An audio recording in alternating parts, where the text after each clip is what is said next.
Dean of the Jepson School. I think I know almost everyone in the room, and it's wonderful to see you here this morning. I wanted to say just a couple of things about why we thought it would be good to do Hayek this morning. Before I do that, I want to recognize Gary McDowell sitting in the back, and Terry Price, who's just over there on the side. They're the co-directors of the John Marshall International Center for the Study of Statesmanship, and it was their idea to do this conference and to bring President Gaus here this evening, and you are here thanks to their, of course, the generosity of the Thomas W. Smith Foundation. So thanks very much to our colleagues in the Marshall Center. So why Hayek? I need to say at the outset that I'm a little more comfortable in the 18th and 19th century than I am in the 20th century, but I have done some work on Hayek and greatly appreciate him as an economist, a philosopher, a psychologist, and just a really important late 20th century thinker. But I want to give you a few more anecdotal reasons why we might think about Hayek. The first goes back to 2006, so well before the financial crisis. I, at that point, had been asked by Bruce Caldwell, who's sitting in the front here, to edit Hayek's 1951 volume, Just Milton and Harriet Taylor, Their Friendship and Subsequent Marriage, a book that he put together, which collected their correspondence for the first time, and it's just an extremely important book. And I was asked in 2006 by the folks in Italy called Stora. Some of you know who they are, a group of economists who asked me to give a lecture in Lecce. And so I titled this lecture, Did Mill Ruin Classical Liberalism? And it was a very lively time, and I really enjoyed it. It's got sort of a Hayekian theme. At the most, I think, important comment, or one of the most, at least from a personal perspective, comments came at the end of the lecture when I walked out, and my then 9-year-old son said to me, "I think Mill was wrong and Hayek was right." So that was a sort of wake-up call that I needed to pay attention. And then about a couple of years after that, Bruce was doing some NEH lectures, and I went to Duke and was helping him out with those for one of those 6 or 4 week seminars that the NEH does. And while I was there, I remember Bruce, we weren't talking about Hayek, but Bruce was ecstatic, and he was constantly checking his email and going to his office to load up in Amazon.com and see how things were going, because this book, which had been shown on national TV, and which is an extraordinarily scholarly version of The Road to Serfdom. This book was #1 on Amazon.com. So for an academic to get a #1 book on Amazon.com is extraordinary. It says a lot both about Bruce, but also about Hayek. And then, of course, about 4 years ago, I was at the ASSAs, and Russ Robert pulled me aside, and he shows me, hot off the press, the Keynes Hayek rap video. And that I checked on yesterday, and it's now got some 4.2 million hits on YouTube. And I taught a course on Keynes Hayek in the fall, and one of my students was watching it in the library, came to class and told me this story that he'd been watching it. A young woman walked up to him and said, "What are you watching?" And he said, "Only the coolest rap video that you'll ever see in your life." So all of these anecdotes, I think, but also much serious scholarship suggests that there's a renaissance in Hayek scholarship over the last few years. It's a renaissance that comes both, and I don't know if these labels really work very well, but from the right, but as well from the left. So Ted Burzek's book on market socialism is a re-examination of Hayekian sort of views of the world from a left perspective. We wanted to put this conference together to try to look at foundational issues, and that'll be our first session. Hayek's contributions to political economy, and then sort of lasting policy contributions. So with that, I'm going to just let us begin the conversation and say I'm really looking forward to learning from all of you. Thanks very much in advance for being here.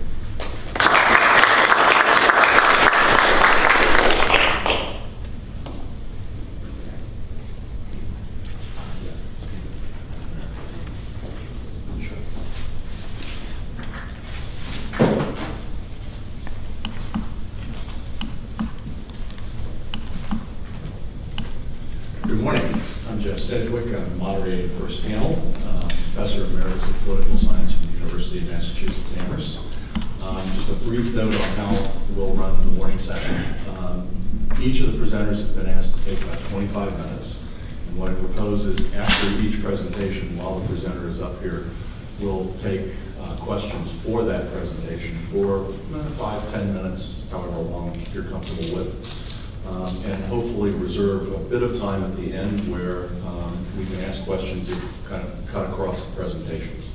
So with that, let us turn to the first presentation by Peter McNamara from Utah State University. Peter?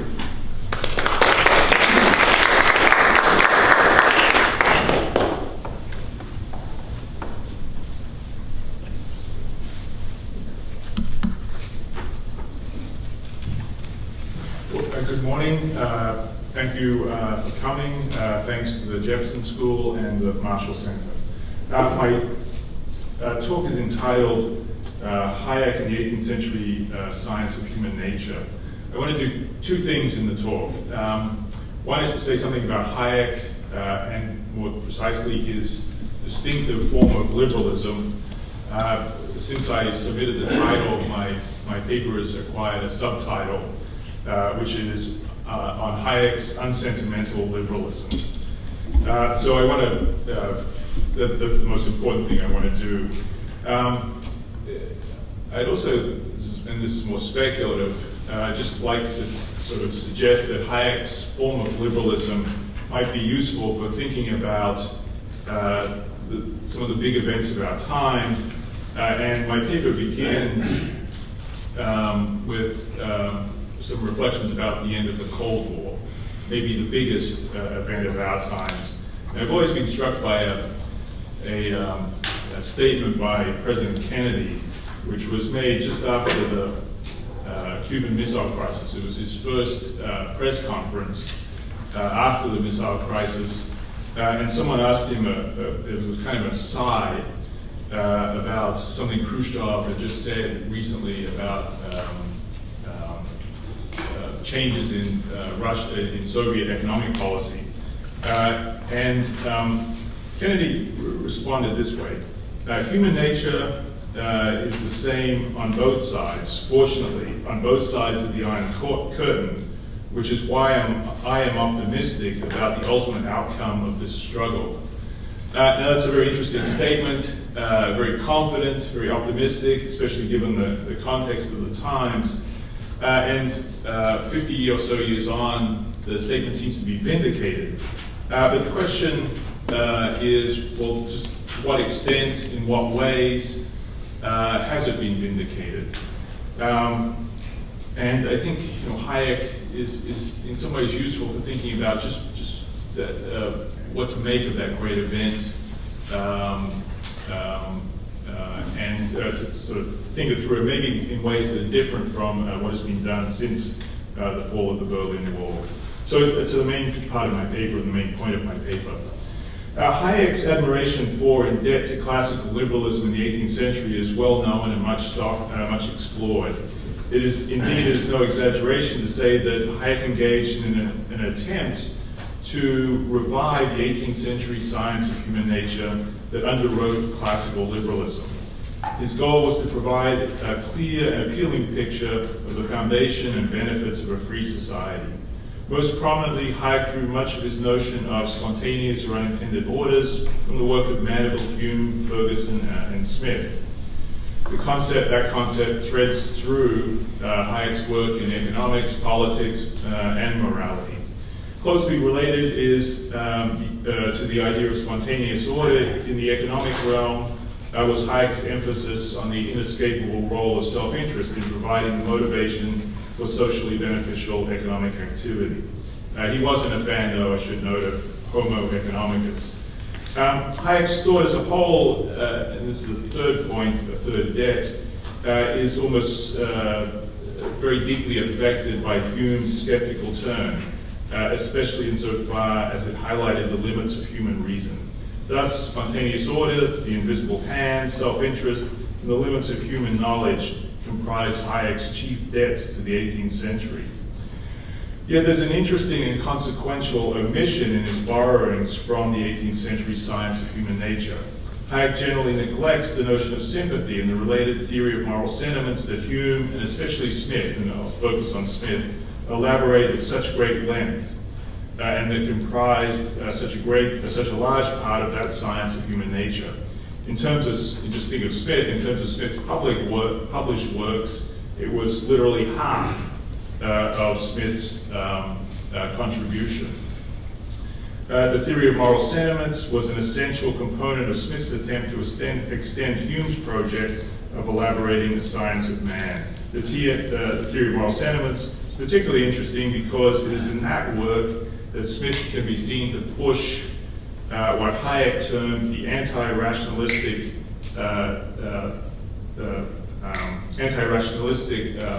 move of the 18th century to its greatest extent in the area of morality. Smith attempts to remove the last elements of rationalism from Hume's account of the origins of morality. And the key element in this move was Smith's rooting morality even deeper in human nature by exploring the natural human faculty of sympathy. In the paper, I worked through Smith and a number of different elements of Smith. 4, to be precise, his idea of a universal human nature. Second, and this is what I focus on, is what I call in the paper the thick unity of morality in his thought. And then I have some brief comments about his views on progress and the confidence in liberalism that Smith expresses. But let me focus just on that second point, what I term the thick moral unity of Smith's account. Smith argues that, famously, that moral norms evolve through a process of socialization, repeated interactions with others. And in that sense, he is an advocate of what Bernard Hackinson calls a social theory of the self. But,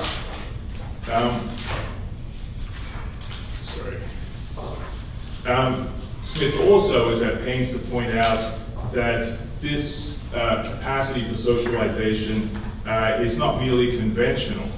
It is, he argues, grounded in human nature, and especially in 3 things: our desire for mutual approbation, our desire to be praiseworthy and not just praised, and perhaps most fundamentally, in our natural resentment at injustice. And it's this last third point that I just want to focus on a bit before I turn to Hayek. Justice for Smith, as it was for Hayek, is the essential social virtue. Furthermore, Smith's definition of justice is essentially the same as Hayek.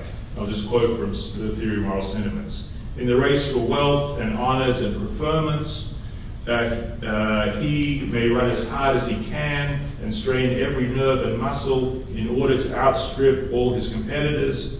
But if he should jostle or throw down any of them, the indulgence of the spectators is at an end. It is a violation of fair play, which they cannot admit of. Justice is conceived as a set of fixed rules applicable to all, and that's common to both Smith and Hayek. Now, there are 4 critical components to Smith's account of justice which stand in striking contrast, though, to Hayek's account of the same. First, Smith believes that we naturally, as a sort of self-defense mechanism, harbor a strong and natural resentment at injustices. This resentment prompts us not only to defend ourselves, but to punish, to retaliate, says Smith, against offenders. Second, Smith believes we naturally experience a sympathetic resentment at the sight of injustice done to others. Third, according to Smith, nature has planted in us a natural sense of remorse that fills us with dread, as the word Smith uses, of retribution when we commit injustice. And lastly, Smith believes that violations of justice are more keenly felt than violations of the other virtues, such as ingratitude or when someone personally slights you. Those sorts of violations might be condemned, but they can't, Smith says, be enforced by the law. Thus, nature, in Smith's account, supports the virtue essential to the establishment and preservation of society. It does so without needing to call in the aid of any calculations of interest. Smith allows that our notions of justice will change over time, but the underlying natural support for justice in human nature does not change. In the end of my treatment of Smith, I have a few comments about his views on the connection between progress and progress in commerce and progress in morality, and some comments about his confidence in this process. And to get to the bottom line, Smith is, I think, quite confident in the connections between morality, progress, and the progress of commerce. Let me turn then to Hayek and develop a contrast. And I'll focus on two things. The point about universalism or universal human nature, and secondly, Hayek's version of the connection between morality and human nature. First, that's the universalism. Hayek does not deny that there is a universal human nature, but it is striking that his starting point is almost always Western civilization or our civilization. In other words, Hayek begins with Western civilization and the liberty that it has achieved. While Hayek was not a nationalist, but an internationalist, you could also say that he's a kind of civilizationist. Hayek asserts liberty as the highest, as a value, or the value, in that it is the essential value and without which other values cannot be realized. He does not, however, attempt to ground his explanation in a defense of and his explanation in defense of liberty in an account of human nature, or for that matter, any other kind of foundationalist argument. It's tempting to say that Hayek asserts liberty as the most important value, knowing that it is one of many values, but that it is the one that has made the West what it is, not only in terms of liberty, but also in terms of wealth, power, and dynamism. So let me turn, I think, to what is the core point in my paper, and that is the contrast between Smith and Hayek on morality. On the subject of moral unity, the differences with Hume and especially Smith are very clear and worth exploring at length. The differences are most visible in Hayek's vigorous attack on sociobiology. This attack, most conspicuously in the epilogue to Law, Legislation, and Liberty, is well known, but commentary on it has tended to focus on the issues it raises as regards the mechanics of cultural evolution versus the mechanics of biological evolution. Less commented upon, although there are some significant comments on it, is the way in which Hayek's attack on sociobiology and his accompanying account of cultural evolution involve a significant departure from Hume, but especially from Smith. What emerges from a comparison with Smith in particular is a starkly different view of human nature, or a starkly different approach to human nature. Before turning to that epilogue to Law, Legislation, and Liberty, it's important to note that Hayek was critical of sociobiology before it in fact existed, and that's evident in the Constitution of Liberty. He raises two objections to the biological approach there. The first comes up when Hayek contrasts what he terms the British or Scottish and his own anti-rationalistic evolutionary approach with which acknowledge the importance of undesigned orders for the growth of civilization, and the other approach, the French rationalistic constructive approach that insisted on designing society on the basis of a theoretical plan. Hayek makes two criticisms of this biological approach. The first is that one is that it tends to undermine our notion of human responsibility. But the second, and this is what I'll focus on, that he mentions is that his approach, the social or cultural evolutionary approach, focuses on managing human self-love in such a way as that it's managed to benefit society, not to harm individuals. It appears from his comments in the Constitution of Liberty that beyond that, Hayek's evolutionary approach doesn't depend on some fixed understanding of human nature. And he, in fact, when he's criticizing the French, he quotes D'Holbach, who argued that once you know what human nature is, you can figure out morality. It simply follows from your premises. Now, excuse me, it's interesting that oddly there's a kind of similarity between the French, who thought they knew human nature and its inner workings, and Mr. Smith. But let me turn to the attack on sociobiology at the end of Law, Legislation, and Liberty. This was made just after the publication of E.O. Wilson's landmark book, Sociobiology, A New Synthesis. In an interesting contrast, Hayek displays much less antipathy and some significant sympathy in that book, Law, Legislation, and Liberty, for John Rawls's A Theory of Justice, which had appeared just a few years earlier. It's a kind of an interesting, maybe revealing contrast that Hayek has more sympathy for Rawls than he does for E.O. Wilson, who seems to be a bigger problem for liberalism, Hayek's version of liberalism, than Rawls. Hayek accepts Darwinian-style biological evolution as a fact. But Hayek's problem with sociobiology is that human biology evolved over a vast period of time, 1-2 million years, depending on how you count it, whereas human societies on any scale that is recognizably modern or human in any meaningful sense are, comparatively speaking, very recent, about 10,000 years. Furthermore, our natural moral sentiments, real and formidable as they remain, Hayek argues, are not suited to the needs of any kind of large, free, modern society, what Hayek sometimes terms the Great Society. In Law, Legislation, and Liberty, Hayek contrasts repeatedly and at length life in the Great Society with life in what he terms tribal society, that earlier and much longer period of human existence.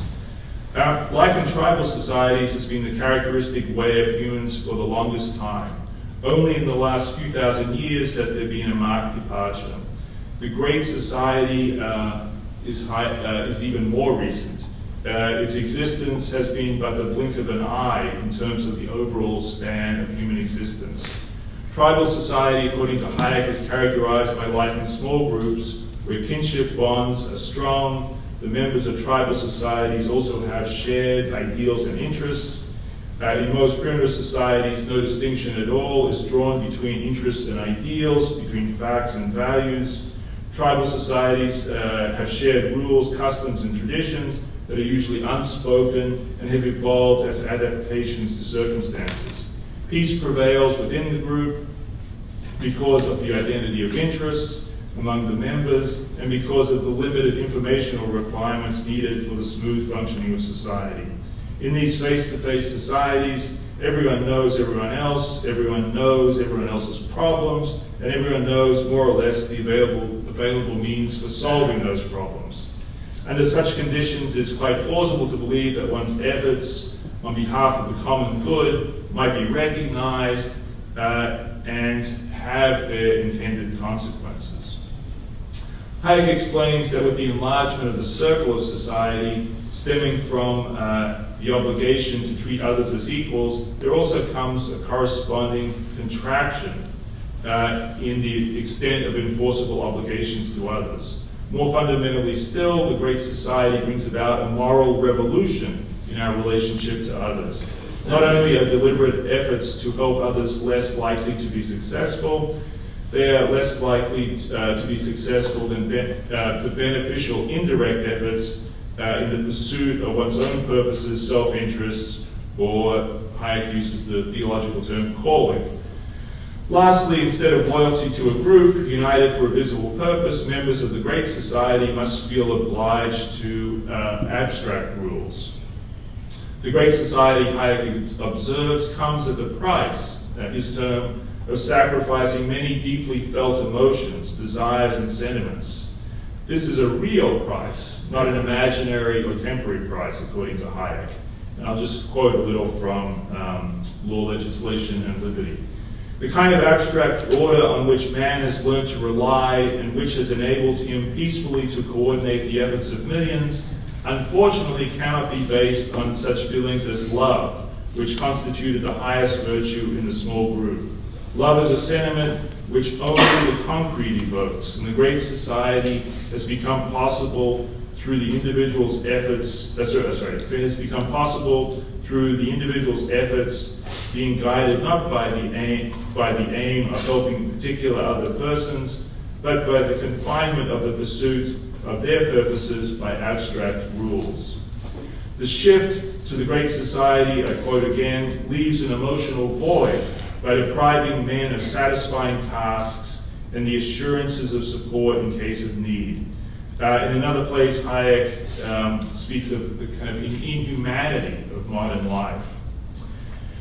Notwithstanding what might seem to be some attractive features of tribal society, the closeness, the sense of community, Hayek's account of these societies is dark, even repulsive. They are closed societies in the most emphatic sense. Tribal societies turn on the distinction between us and them, between friend and enemy. The reverse side of peace within the group is continual warfare with those outside. Continual conflict is the norm and even desirable because it brings friends even closer together. Hayek suggests that these circumstances of tribal societies have deep foundations in human nature. These characteristics, of tribal societies have deep foundations in human nature. In terms of biology, we've evolved to live in these kind of societies. Moreover, these innate instincts have been reinforced by cultural evolution. Thus, as Hayek explains things, the Great Society must grow not only by conquering harmful customs and traditions that date back to tribal society, but against certain fundamental features of human nature itself. Now, it might seem unfair to lump Smith with sociobiology. It might seem unfair not to take into account the advances in evolutionary psychology since when Hayek wrote. Yet Hayek invites us to do so. He studiously, I would say, neglects this part of Smith's thought, the account of the moral sentiments. Indeed, in his attack on sociobiology, he ridicules a stock phrase of Smith's, namely the wisdom of nature, in favor of Hayek's favorite guide, the wisdom of culture. We're also invited to make this comparison between Smith and evolutionary psychology versus Hayek because many recent attempts, impressive attempts to establish the biological basis for the social sciences and that see many similarities between Smith's work and those contemporary developments. Hayek's treatment of human nature is striking. Hayek does not deny, as I said, a universal human nature. Just the same, he does not give an account of that nature or use it as a guide for his political opinions. Most fundamentally, this is because he sees civilization as an ongoing process of discovery. Furthermore, Hayek denies the thick moral unity of human nature that Smith believed he had discovered. Human beings are instead divided creatures, and this is especially true in a modern free society. Both these conclusions on Hayek's part have implications for the progress, our views about the progress and our confidence in the advancement, the preservation and advancement of liberal ideas. In these regards, reading Hayek's unsentimental liberalism is a sobering experience. While he is perhaps even more optimistic about the beneficent workings of a free market than were even Hume and Smith, Hayek makes clear the great challenges faced by those who wish to preserve and extend freedom in the modern world. Many of these challenges stem from powerful elements in human nature itself. Hayek believes that any serious attempt to satisfy yearnings born in the tribal phase of human existence will result in some form of totalitarianism. Indeed, according to Hayek, and this is a quote, most people are unwilling to face the most alarming lesson of modern history, that the greatest crimes of our time have been committed by governments that had the enthusiastic support of millions of people who were guided by moral impulses. Now, one way to look at Hayek's career is to see it as a response to the extraordinary upheavals, reverses, and surprises of 20th century politics. And to return to the sort of speculative beginning of my paper, I think what I've called Hayek's unsentimental liberalism, which combines an account of the strengths and benefits of a free society, along with a sense of the profound fragility of a free society, might be an important perspective from which to consider the end of the Cold War and the prospects for the preservation and spread of liberal ideas. Okay, thanks.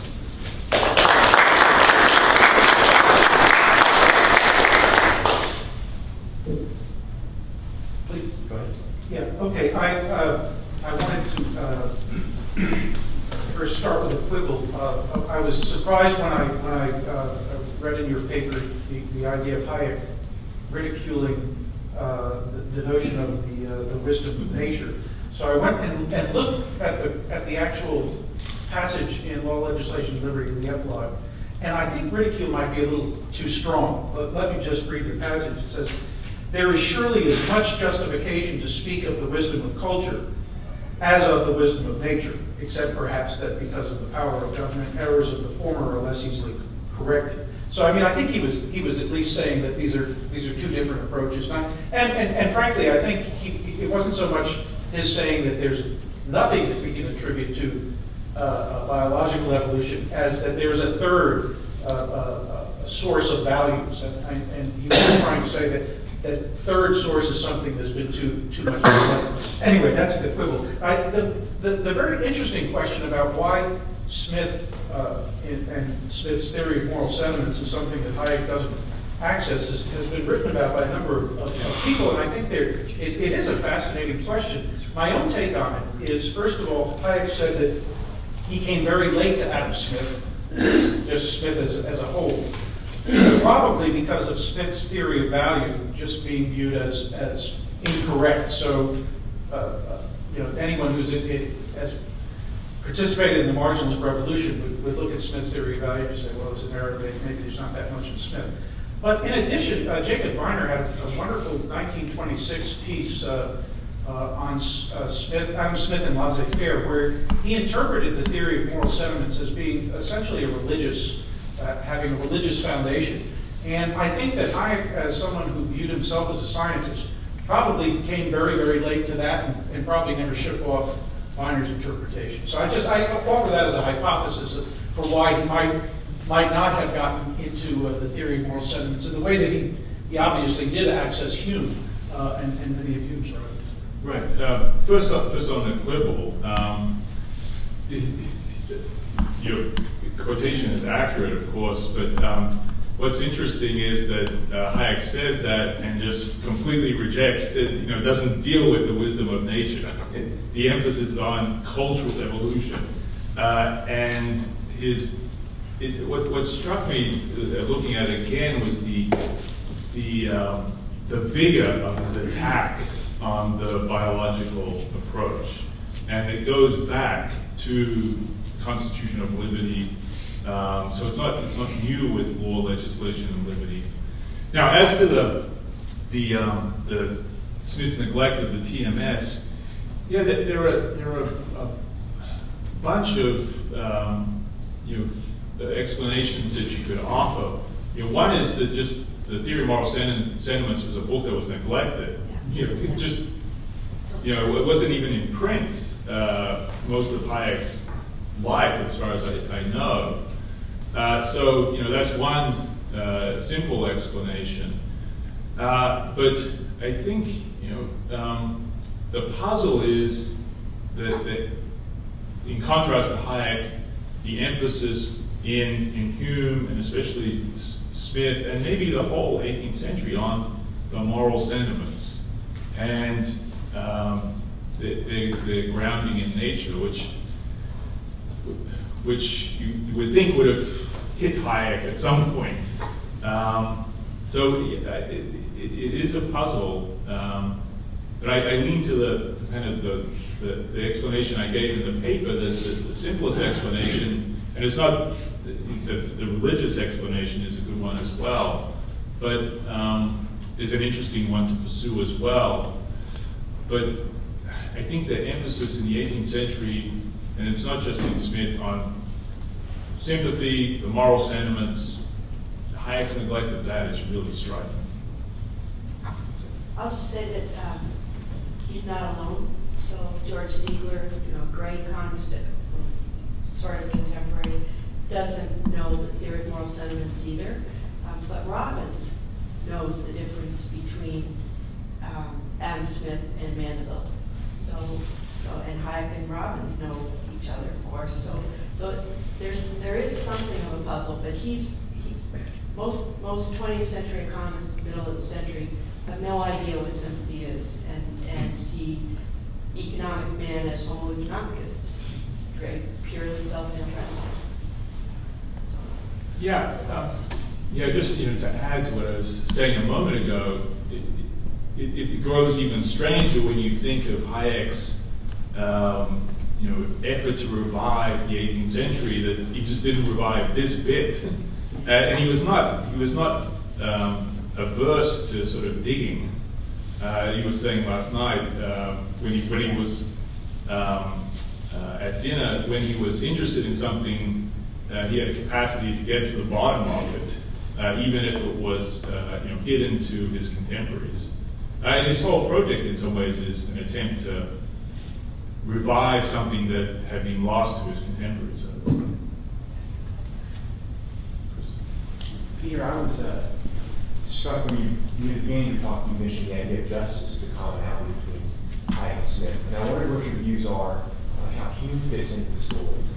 I'm getting this summary pretty right. Hume seems to believe that justice begins among the family and slowly extended to the clan and the tribe and finally among nations, because people come to realize that it's useful and helps everyone pursue their ends. And that seems similar to Hayek's view of justice. It's sort of tenuous and evolutionary. Yeah. But Smith seems to have this conception that we sort of automatically feel the sentiment of shared resentment with anyone. There doesn't seem to be any dimensionality to it or any evolution. And you think that's right. Why do you think Smith would have deviated from Hume in that respect? Yeah. The connection between, or the closeness of Hayek to Hume, that's very true. And Hayek is much closer to Hume than he is to Smith, I think, and for the reasons you state. But there, defer to the Hume experts here, but there are still some problems with places in Hume where things like sympathy, the moral sentiments play a crucial role. But with regard to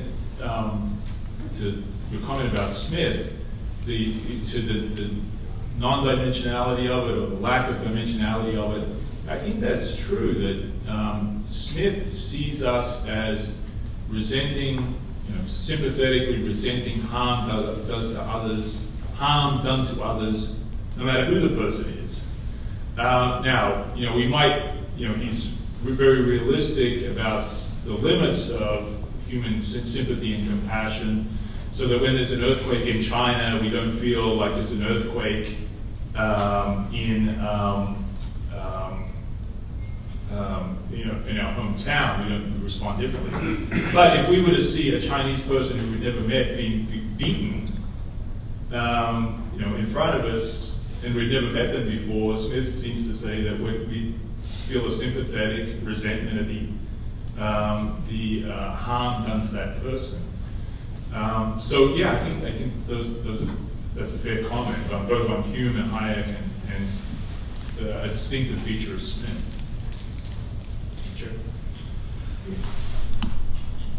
Although, I mean, the epilogue is a little bit, is a political sort of piece. And it seems it's very easy to draw a really sharp distinction between biological evolution and cultural evolution. Because Hayek was spending a lot of time trying to show that they're not the same, that you don't have to be committed to the same mechanisms. But it's also true that, like in his notes on evolution, he really is playing with the gene-culture coevolution pieces.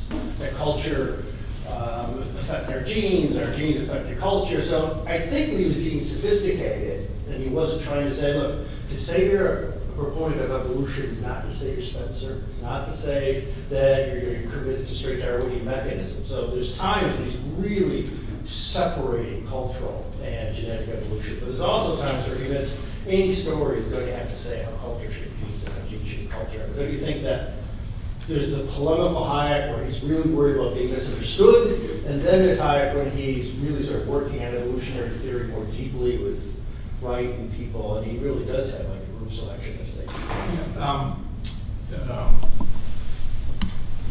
Just on the polemics of it, the polemic, as I said, runs through. I would say it runs through the whole of law, legislation, and liberty. And in the, and as I said, the argument predates law, legislation, and liberty. As to the co-evolution idea, genes and culture, sure, maybe there's, you could flesh out such an account. What's striking to me about Hayek is that that would be an interesting exercise. But the question, and an important exercise in a certain context, but in the context of thinking about justice, rules, and so on, the important thing is cultural evolution, custom, and so on. So he does, I'd leave it at that.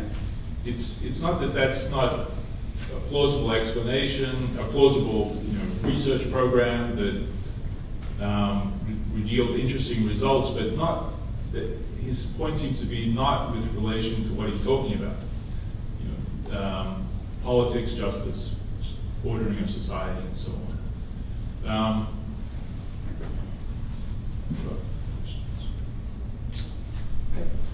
Thank you.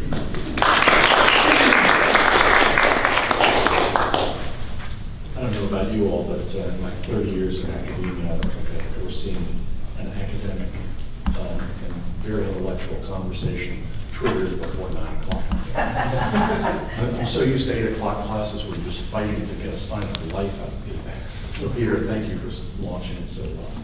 Jerry, you're up next. This is Jerry Gaus, Professor of Philosophy, University of Arizona. Thank you.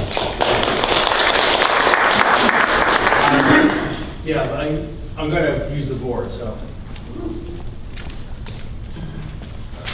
It's here somewhere. You can be fine.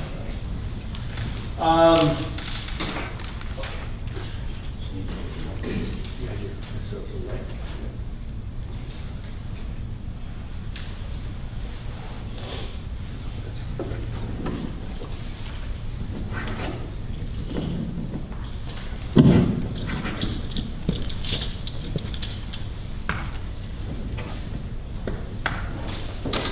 Is it good? Okay. I'm usually not awake before noon, so being up now is when the department meets at 2 o'clock, I call it a breakfast meeting. So let me see if I can sort of be a little coherent. I wrote some pieces on Hayek's theory of cultural evolution that was trying to understand what Hayek was doing. Lately, I've been looking at contemporary theories of social evolution. Hayek's theories are amazingly like them in important extent. So what I was trying to, at this point, do in this paper is apply Hayekean themes and see whether or not current modelings can make sense of them. And the extent to which, if we use current modelings of some really important Hayekian themes, what we can say about a fundamental question which all philosophers have raised about cultural and moral evolution accounts. And it's a really simple question: so what? Right? So they've evolved. So there's been selection mechanisms. But almost any philosopher will say, this only tells us about positive morality.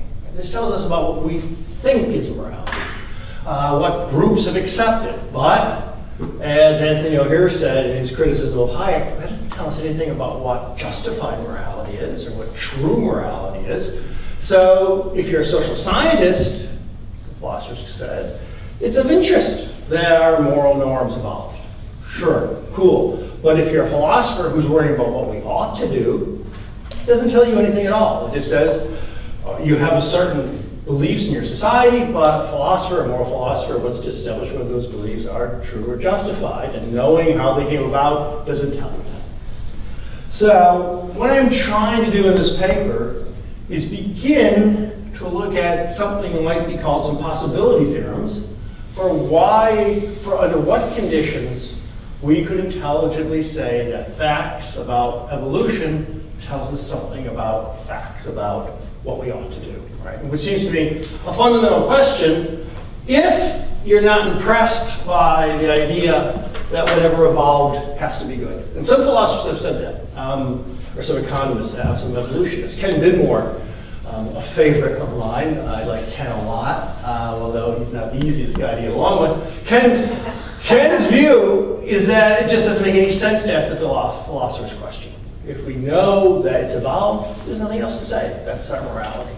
Philosophers, understandably, haven't been very impressed by that. So, what I wanted to do, what I do in this paper is, first of all, I try to explain a view of social and cultural evolution, which I think is Hayek. Although there's points in which it becomes Hayekian, because I think that Hayek makes claims that are too strong to allow some of the analysis to go through. So I try to say where I think the claims have to be modified. Then once I give this analysis, I look at a way of modeling evolution and try to present some conditions under which we can say our evolved morality is indicative of how things ought to be. Having done that, trying to say the conditions under which we can say our evolved morality is indicative of how things ought to be, I try to show how this account allows us to solve some puzzles in Hayek's thought. And I may not get to that. So the first thing that I want to stress in the paper is that there's no general answer to the question, what's the relevance of social evolution to morality? It depends on your view of social evolution. It depends on your view of morality. The Hayekian view of social evolution, I think, is probably one of the most interesting and best ones around. And it has sort of a couple interesting part structure. First of all, there's a set of individual rules which evolution operates on. And this set, which I call R, is interesting because we're going to see that R is sort of a non-additive function. And it's really crucial that the overall evolutionary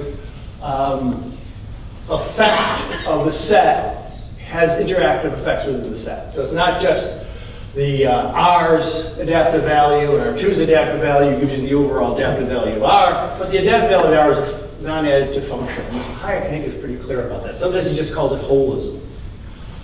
I guess you can't see. What can I do about it? And on Hayek's view, and this is really important, and I try to show how we can... Yay.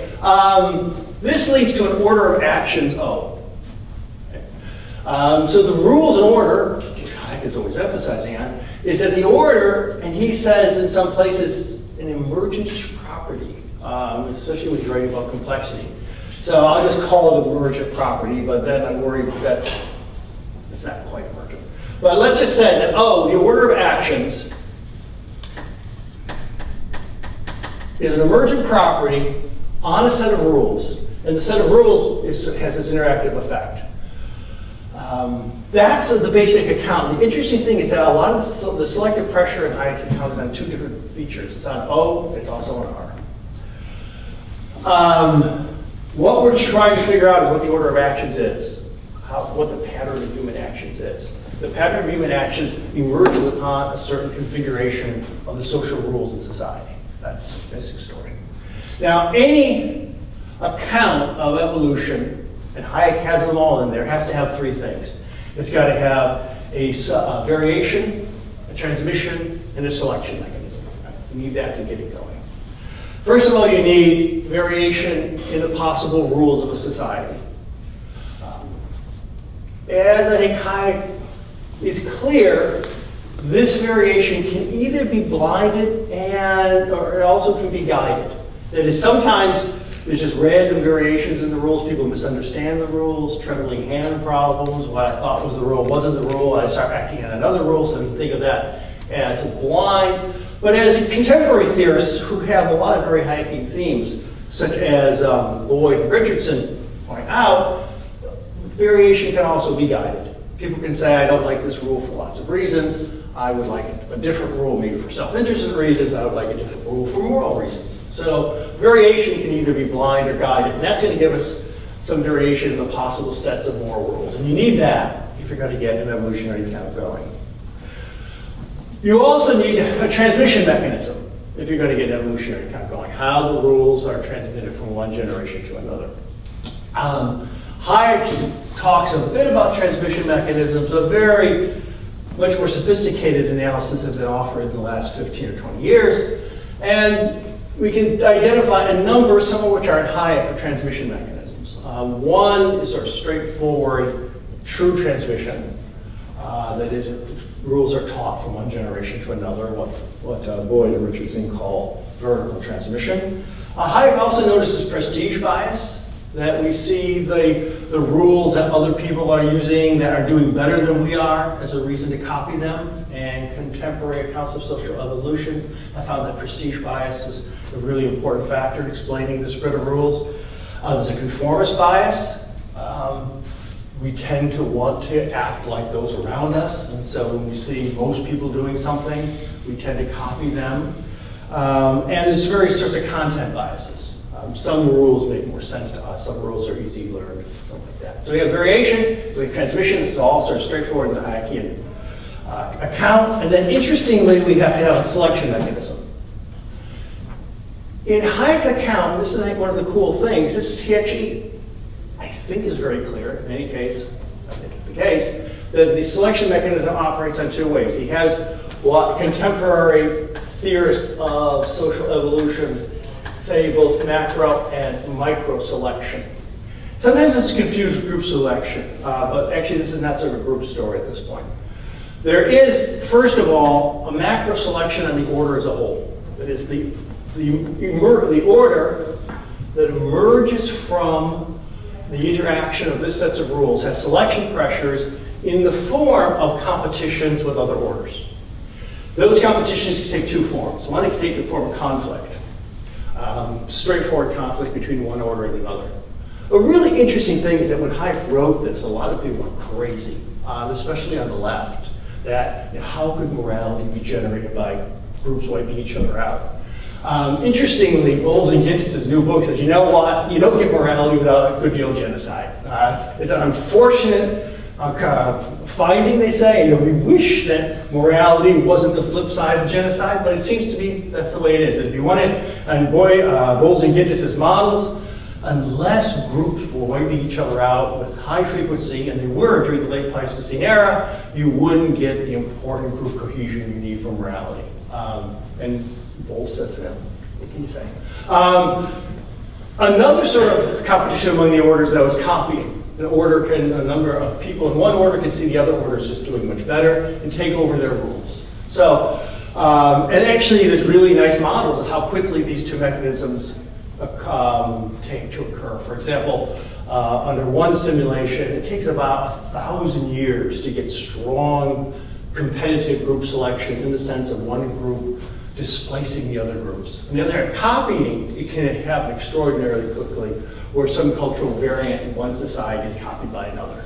But those are macro in the sense that we see someone else or someone else is doing better. Because that order does better, the rules in this society are selected and they replicate at a higher rate.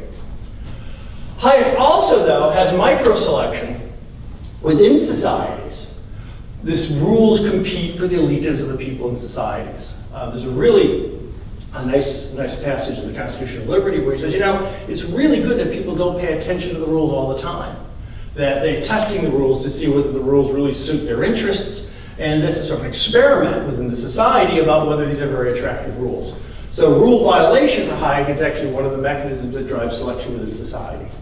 So the interesting thing about Hayek is there's 2 points of selection. There's an internal point of selection where the rules are competing for allegiance within the society to be attractive rules. So things like content bias are going to be important.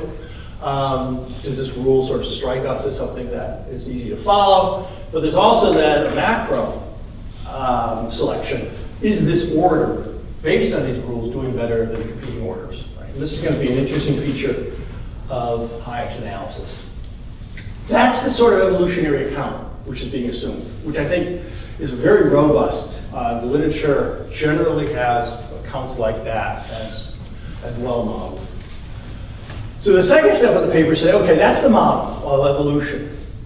How could we think about the relation of evolution and morality more formally using this model? The second part of the paper then looks at adaptive landscapes. In an adaptive landscape, there's n dimensions which are being selected for, and they have k interdependencies. So we have n rules on the Hayekian view, a number of rules, and the rules are interdependent. How well a society does is just not an aggregation of its property rules, its freedom rules. Rather, it's the way the freedom and property rules interact. In some ways, some combinations are really going to be great. Other combinations are not going to have much adaptive value. Now, this turns out, it's one of the things that Sewell Wright invented, and Hayek certainly knows of Sewell Wright's work, is that an adaptive landscape in these sorts of problems, rather than giving us what's called a Mount Fuji landscape, in a Mount Fuji landscape, we got the adaptive value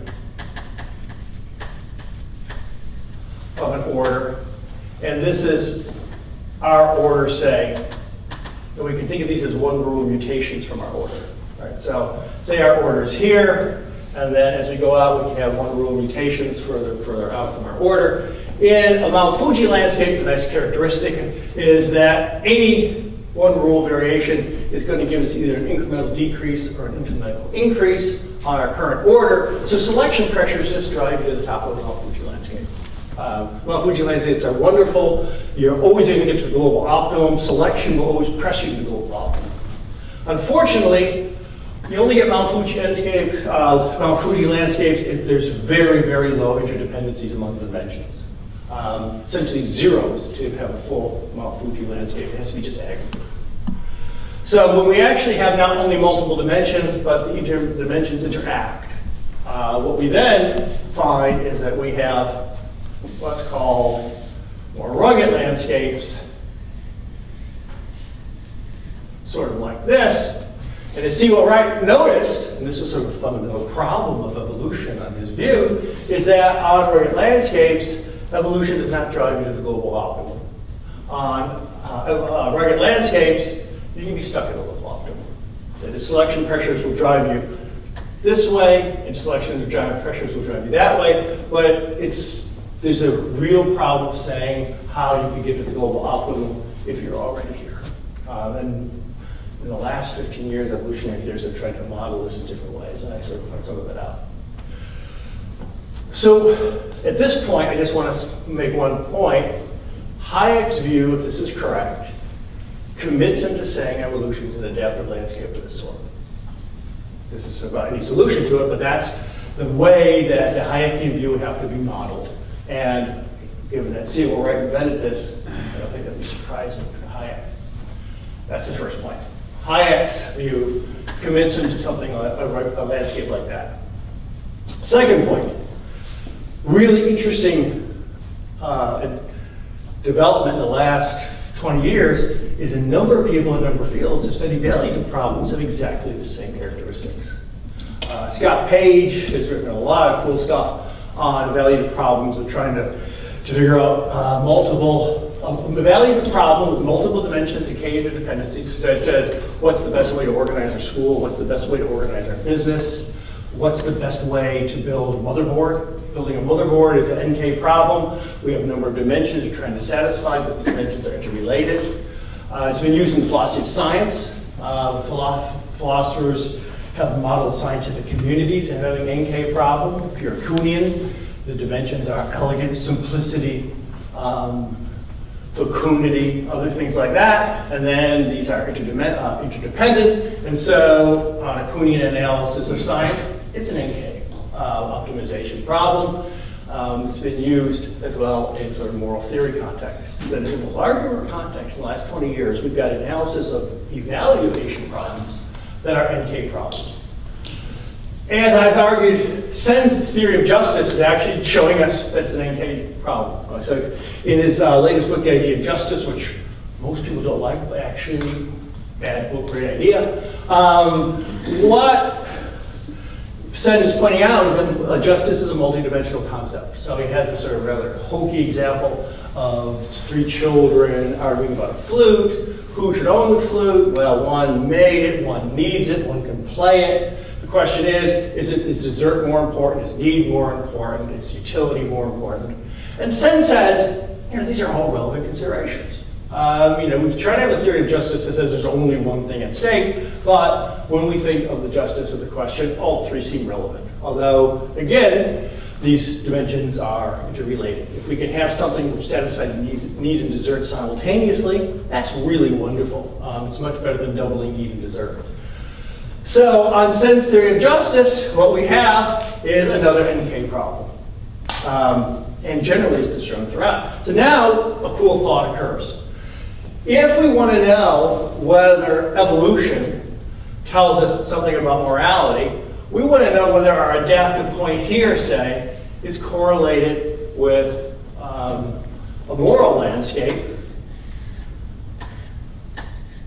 where we're trying to traverse a problem, and say we're here on the moral landscape. And if we have a reason to think the 2 landscapes are systematically correlated, if we have a reason to say these are not independent landscapes, as we traverse the justice question, this is not independent of traversing the adaptive question, then although we can't say if we're at a global or if we have a global or a local optimum on the adaptive, that means we're at an optimum on the evaluative, it does say that where we are in one, how well we've traversed it, is indicative of how well we traverse the other. Right? And this just follows from the fact that we have 2 landscapes that are really sort of modeling similar sorts of problems. So the next phase of the paper says, okay, what are the conditions under which it has to be? What would be something like sufficient conditions for the 2 landscapes to be correlated? That's the question.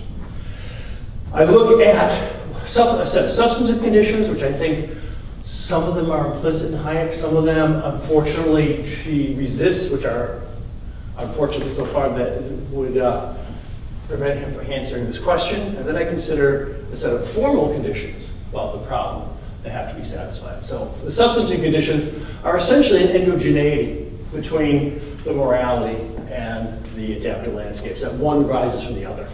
So the first endogeneity is a very Hayekian theme that the adaptive landscape affects the moral landscape in the following way, that our understandings of what is valuable is endogenous to some extent to what our civilizations already arrived at.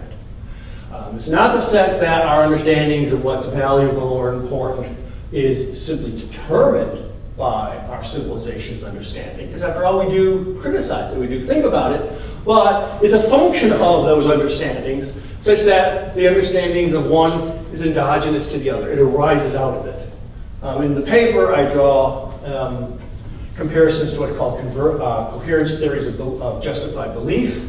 In philosophy, a set of beliefs is justified if we take an initial set of beliefs, B1 to Bn, which has a coherence score of C, and we say, well, can we improve the coherence score?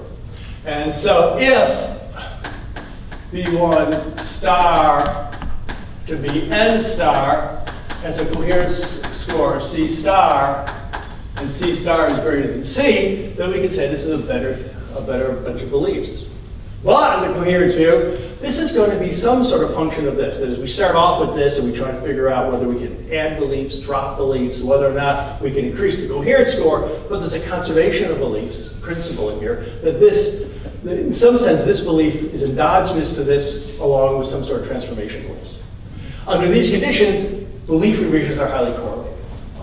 That if you want to figure out what you believe right now, then you say, well, what should I believe? What should you believe is going to be highly correlated with what you now believe, because your effort to figure out what you should believe is drawing on those very beliefs which you're trying to revise. And so you have strong indigeneity. You can't just step outside your own beliefs, say, given what I believe now, what should I believe, not drawing on those current beliefs. Right? You can't do that. And Hayek is going to say something about the same thing about morality. You can't evaluate what morality should be without drawing on the resources of what you think it is. The other way, and this is the way which Hayek seems to be more suspicious of, is that your understanding of morality, our understanding of morality, the majority's understanding of true morality, is indeed going to affect the adaptive value of the present order, and that's because of this mechanism here. If people in society are appalled by a moral rule, given their moral sensibility, then this rule is going to have a very hard time getting people to internalize it and feel guilt. And one of the things we know from current moral psychology is that moral rules aren't just followed. Descriptive norms are followed. But social norms are internalized. People feel guilt when they're violated. They teach to their children things that are guilt-worthy. Unless the rule appears sensibly and morally acceptable, people won't do that. Hayek sometimes resists this idea that people shouldn't, and this has something to do with his idea that we evolved under essentially hunter-gatherer, late forager societies, basically 100,000 years ago, much more egalitarian, and is consistent with societies in the Hayekean era. So we have a lot of these moral sentiments that are going to cause problems with the adaptiveness of O, but that doesn't make a difference for the empirical account. I mean, that might be your normative saying we shouldn't pay so much attention to them, but if we have the moral sensibility, then it's going to affect the adaptiveness of the order. We just can't say, don't let moral sensibility affect cultural evolution if one of the things a cultural trait needs to do is get support among people who have moral sensibility. It's given that there's two sources of selection, and they compete against each other, but that can't be denied as a source of adaptiveness of the order. And you can't, on normative grounds, say something is not part of the theory of social evolution. What this gives us, sort of very cool, is something which has been analyzed in some detail, dancing landscapes. In evolutionary theory, take the adaptive landscape of one species, take the adaptive landscape of another species, and now assume those species have interdependence. For example, one's a host and one's a parasite, or one's prey and one's predator. Now the landscapes dance together. The better you do on one, as you do well on one, that changes the other landscape. As you change the adaptive landscape, that's going to affect the moral landscape because this part of the moral landscape is endogenous to it. As you change people's moral views, that's going to affect the adaptive landscape too. Because given this, people's moral views actually affects the adaptiveness of the order. So what you have, sort of technically, are these dancing landscapes. If morality is to tell us something useful, if evolution is to tell us something useful about morality, then what we need to have is essentially these sorts of dancing landscapes. That should be these sorts of endogeny. That's the substantive argument. But I think the substantive argument is actually fairly plausible. I mean, many philosophers won't accept it because they, for example, think morality is Platonistic intuition, and you can intuit these things, regardless of your cultural inheritance. And I mean, unfortunately, many of my philosophical colleagues believe that. But bracketing the fact that most philosophers have really screwy beliefs, on most plausible views of where our beliefs come from, this is sort of a plausible analysis of the way we would think about morality. The second part says, okay, now that we know from the endogeneity that these have to be dancing, then the question, and this is where Hayek's analysis leads to some problems, what has to be the characteristics of this dance?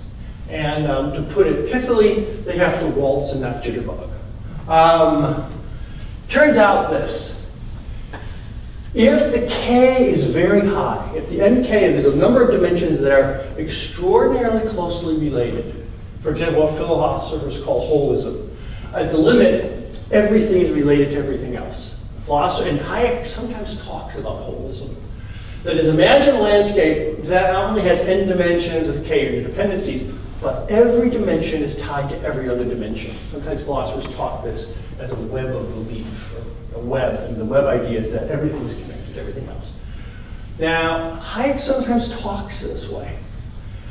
Those sorts of landscapes lead to what are called complexity catastrophes. And however, all the words and then add the other letters you need for catastrophe. And the problem is that it turns out in these landscapes that every point in the landscape is uncorrelated with any other point. You get landscapes that look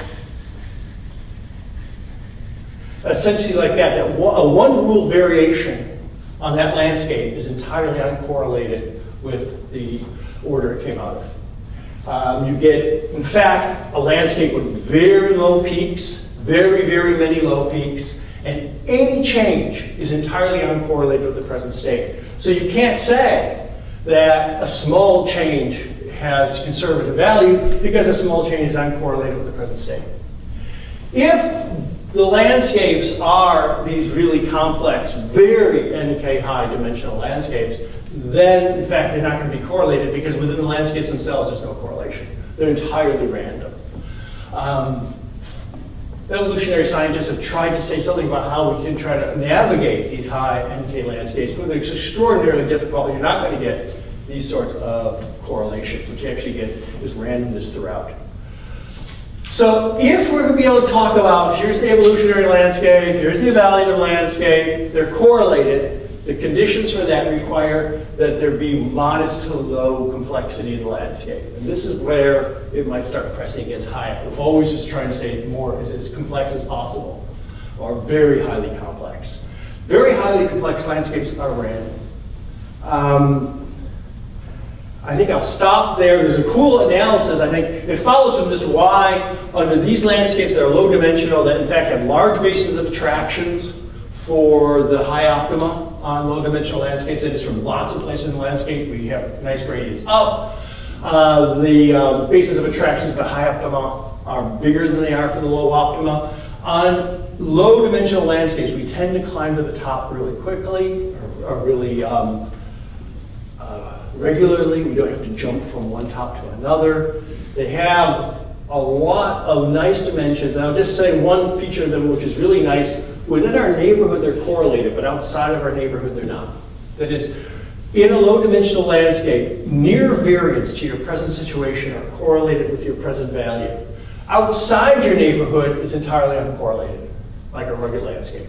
So if you're operating in a low dimensional landscape, small variations, experimental variations in your neighborhood, you don't need strong predictive models to guess what the order is going to be because the order is highly correlated with where you are.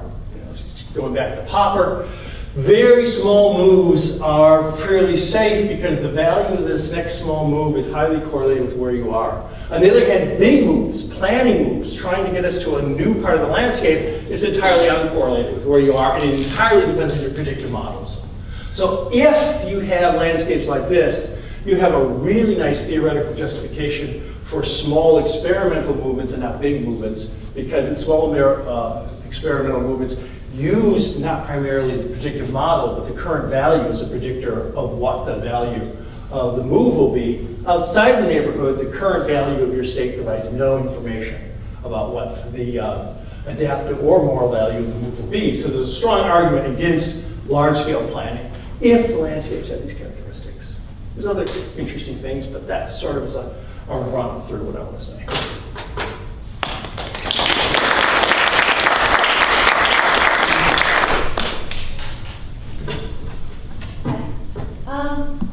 First, I have a question. Uh-huh. So, what is so I understand in the evolution graph what Uh-huh. it means to be at the global optimum. Uh-huh. So, like, that's like the most kids that you can reproduce, or that's like the best. It's the most adaptive, however adaptive it is.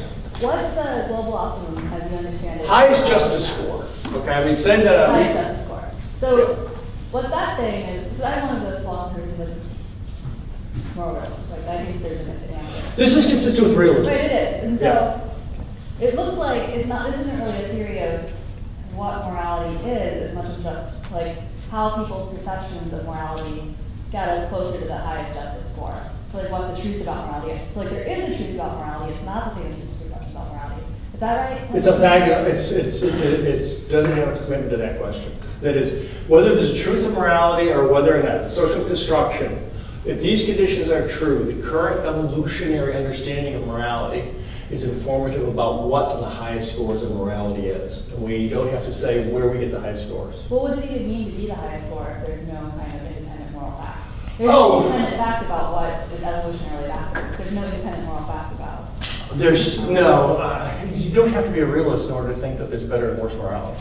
Right, so you can, I mean, I agree you can have some kind of attitude, but you have to have some kind of realistic strength. There has to be some kind of way of making sense of that dimension for like higher or lower on the graph, besides just people's perceptions. You don't want to just like interact people's perceptions all the time, like what's morality, what's perceptions morality. And so like, what are the independent criteria? Is it just coherence? Is that your only thought? Because then you can just have like a really terrible coherent morality that's clearly not a global optimum, right? What I'm trying to do is not tell you what either adaptation is, because there's a lot of different theories about what's socially adaptive and different theories of cultural evolution. So the argument is of this form. Any theory of social evolution which has those characteristics, and any theory of morality which has these characteristics, under those conditions, one will be informative about the other. There's some moral theories that are excluded. For example, moral theory that can't say how we could do better given our own understanding of justice. But within the set of moral theories with that characteristic, it's quite large. Like Sen, for example, says, well, you know, I don't think there's any realist features of this, but I do think there's sort of discourse sort of related requirements. Yeah, but what I'm asking is, what do you mean when you say any moral theory or you mean some way related to evolutionary facts? I agree that like everybody's perceptions of what the right moral theory is will be related to where they are in history and what but like the moral theory itself, assuming that there's some kind of global optimum that is the moral theory, that's the right moral theory. And like how close you get to it might be related to evolution or not. Well, not if the substantive conditions are required. The substantive conditions are there's indigeneity between the best theory and where we are, and between the best theory and what adaptation is. So there's two requirements. First of all, there has to be a relation of endogeneity between adaptation and the correct theory of morality of the best. If there's no endogeneity, then they're going to just be separate landscapes that aren't being correlated. So you have the hypothesis that the best moral theory, in fact, is going to be related to... No, this is just a possibility proof. The possibility proof, if these conditions are met, then we have reason to think the present adaptive value is indicative of what the moral value is. So do you think the moral norms are in some way related to facts about evolutionary action models? Well, that's the endogeneity thing. But I'm asking if you think those conditions are correct. I do. Right. Oh, yeah. But I mean, just because that makes it more plausible, I think Hayek thought that was correct, and then argued at excessive length that they're correct. But this paper is not arguing that they are correct. If you don't have endogeneity, then obviously morality goes one way. You know, they're just entirely uncorrelated landscapes. So can I ask a follow-up question? No. Okay. Can those peaks change? Yeah, because they're dancing landscapes. Okay, So that as one changes. Over time, these things are. That's the dancing landscape sort of means, that we sort of have them sort of changing along together. The changes in one will produce changes in the other, and they'll be correlated. So that's sort of a snapshot, but then the fact that we have this sort of dancing landscapes is things. Okay, much more complicated. I only want to make Bruce comfortable. Well, you just did. Good. I just want to make sure I understood your argument at the end. So the NK, you're arguing that in terms of Hayek, that's low? Argument is? That if it's high, Right, yeah. then we have complexity catastrophe, and then Hayek actually has more problem handling what I call the Burkean objection, should we ever change? Right. Because any change could drive us to an entirely different adaptive value, for example. Yeah. And so Hayekians have to be careful when they bring in complexity to realize that their complexity is going to undermine some other claims. Yeah. I just want to make a comment. I think this is really fascinating, and I'm not a philosopher, I'm a psychologist, but this actually is very consistent with the catastrophe theory in social psychology. Actually, it's really fascinating stuff. Thank you. One thing I can always tell you. You're actually one of my favorite philosophy professors. Thanks, Todd. Thank you. Thank you.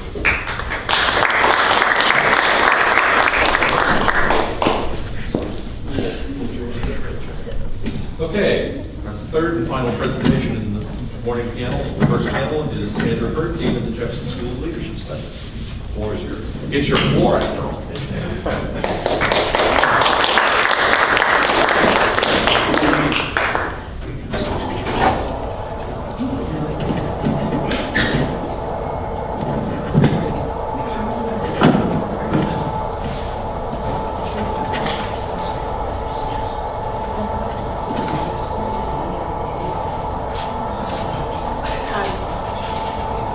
Can you all hear me? Just while we're getting set up, we're just one suggestion maybe, especially in this first session. A couple of people are here who don't know other people, and so maybe just say who you are when you talk next time. So that was Jess Flanagan. Sorry. No, it's totally fine. And also Tony Khan and Javier Hidalgo is here as well. These are our new assistant professors at the Jepson School, so we're really happy to have them here. Okay, so we're going to change gears a little bit. There is a thread, sort of, that runs through these three papers. But I'm going to move us back in time, although I'm not sure where Jerry really is. Sort of floats out there. So let me just say that these papers are being collected, and we're going to collect them and publish them in a book, Hayek and the Modern Economy, Economic Activity and Organization. Economic Organization and Activity. And David Levy, who's someone with whom I've written for many years, is going to co-edit the collection. So he sends his greetings to all of you. He spent the night, he's fine and his father's fine, but he's on the West Coast dealing with his father and spent the night in the ER. But as I say, everything's fine, sort of. And so at any rate, I'm sure he will have many comments about all of these. And he's the reason that this presentation will be somewhat difficult to follow because it's co-authored as usual, the papers with David. But I did want to say, one of the things we're sort of looking for are common threads throughout the day. And so as you see them, make sure you let me know or just remark on them so that we can kind of keep those in mind. David and I have done a lot of work on the 19th century emergence of eugenic ideas into social science and how those were resisted by the good guys of the world, the economists. And so, but this is a story that we're trying, it's pretty tentative at this point, but to tell about how Hayek and some other important people in economics in the 20th century managed to resist the emergence of those ideas again into economics in the middle of the century. It's a story that's largely been forgotten, and part of our point is that the reason we've forgotten it is that they did a pretty good job. I don't want to push it too far. I wouldn't say there are eugenicists among the group of economists I know, but that eugenic ideas do still resurface every once in a while. So I'm starting with this slide. I don't have a lot of slides, but I thought I would just start with this one to kind of give you a sense of the landscape here. Do I have a pointer? Okay. So I hope I got here. Of course, got Hayek down below him. Simons is going to be important in this story. Someone who dies in 46, to whom Hayek looks for what Simons calls a positive program for laissez-faire, a way to help, I see Eki nodding his head, a way to help Germany come back into the sort of free world after World War II. Unfortunately, as I say, Simons dies in 46, but he's important in the story. Of course, you'll recognize up here Buckley, and beside him Merwin Hart, someone I'll talk about a little bit. We've got, of course, Hoover there. This is a very nasty character named Carver, who's going to be important in the story, who's obscure today, but was a Harvard professor in economics, head of the American Economics Association, tremendously influential in the first half of the 20th century. And this is Rose Wilder Lane, who's also important in this story, and who's the daughter of Laura Inglis, Little House on the Prairie, who the story has it. It's not quite sure how much she wrote, but wrote a lot of those books. And I squiggled that little line there to just show that these are people who have a lot of interconnections in about the 1940s, especially, but whom Hayek helps to resist. Sort of the interconnectedness amongst economics. It sort of builds a firewall. Again, I don't want to push it too far because Orville Watts, who's not up here, does get invited to the first Montpelier Society meeting, and he's connected to Carter. But at any rate, so sort of want to lay the cast of characters out for you. And the story that I'm going to try to tell then, as I say, is really about how in the 20th century, economists managed to resist these eugenic influences and make these self-described individualists. Rose Wilder Lane calls herself an individualist, and that's where the title of the paper comes from, make them more obscure. Now, when we first started thinking about this paper, we actually thought we would write a paper about Hayek and individualism, which is a sort of famous theme. But a lot of work has been done on that, and you all are familiar, I'm sure, with the true or false individualism argument. And so we really thought it would be more important to do something new and to move it into the 20th century and talk about Rose Wilder Lane. So early in his career, Hayek encounters this group of American individualists. In the first instance, I want to include Merwin K. Hart, Rose Wilder Lane, and William F. Buckley Jr., all of whom advocate for free markets and oppose this sort of progressive economics program advocated by yet another economist who's Canadian. I haven't got any foreigners up there, Laurie Tarshis, in his textbook, Elements of Economics. Here's one of the puzzles. Given his very strong support for what he calls true individualism, one might think that Hayek would align himself with Hart and Lane. But this isn't the case. Hayek thoroughly distanced himself from Hart's circle of free market economists, even as he was putting the Montpelier Society together in the late 1940s. If I seem a little nervous about making this case, it's because I've got Bruce Caldwell sitting here, and then of course Ken Minogue sitting over there. So I have two people who probably know a lot more about this story than I do, but as I say, I'll try to make it as strongly as I can. The second group of American individualists, and again, this is how they self-describe themselves, it might broadly be construed as social Darwinists. So again, some of what Jerry has been talking about, although I realize you weren't really talking about social Darwinists. First among those is President Hoover. Hoover, as is well known now, subscribes to a doctrine of racial hierarchy. Of course, racial is a sort of vague word at the time. A fact, as he put it, that needed to be taken into account in order to achieve socially efficient organization. The most important intellectual among Hoover's circle of individualists is Thomas Nixon Carver. His reputation is now, as I said earlier, fallen into obscurity, perhaps because Hayek's opposition to his views helped to push him out of the limelight of economics, but he's a very significant force well into the 20th century. David and I have a couple of interesting toys that we use in this paper. Nothing formal, no models or whatever. I think it's sort of interesting that the philosopher among us has the model, and Bruce and I have pictures. But one of the things we use in the paper is an unpublished manuscript on the relationship between the individual and groups, written by Hayek immediately before the Failed Conceit is published. It was edited, and so we're going to look at that in the paper.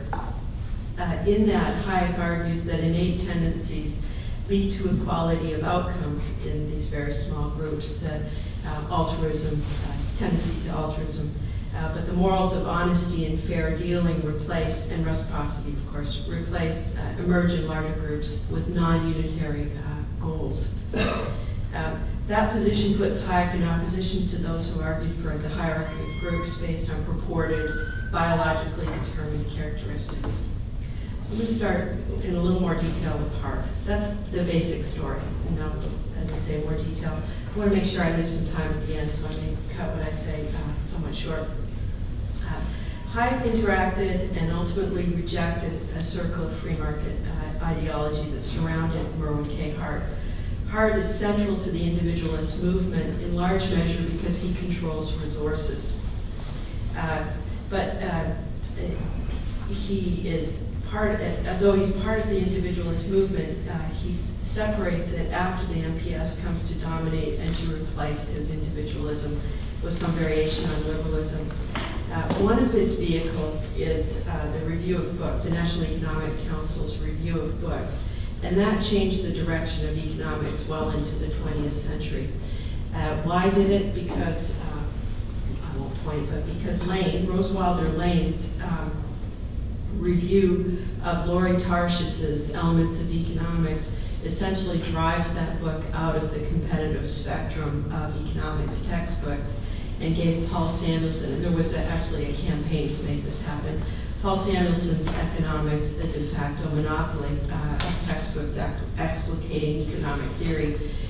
Those of you who took economics at the right time, in the 20th century, would have used Samuelson's book, introductory book. Tarshiss's book, no one even knows exists, though at one point it had a chance, but Hart, as I say, along with Lane, manages to make sure that doesn't happen. Lane's, I don't sound resentful because I'm Canadian and this is an injustice and it's a natural tendency for me to feel resentment. Lane's review forms the basis of the chapter on economics for Buckley's God and Man at Yale. In the early days of Buckley's career as a public intellectual, Buckley is Hart's protege, something that's not now well recognized. Buckley's publisher, Henry Regnery, wrote, there's a whole bunch of correspondence that we look at, but he writes in particular and says how they're sending his book to all presidents of 1,600 colleges in the country.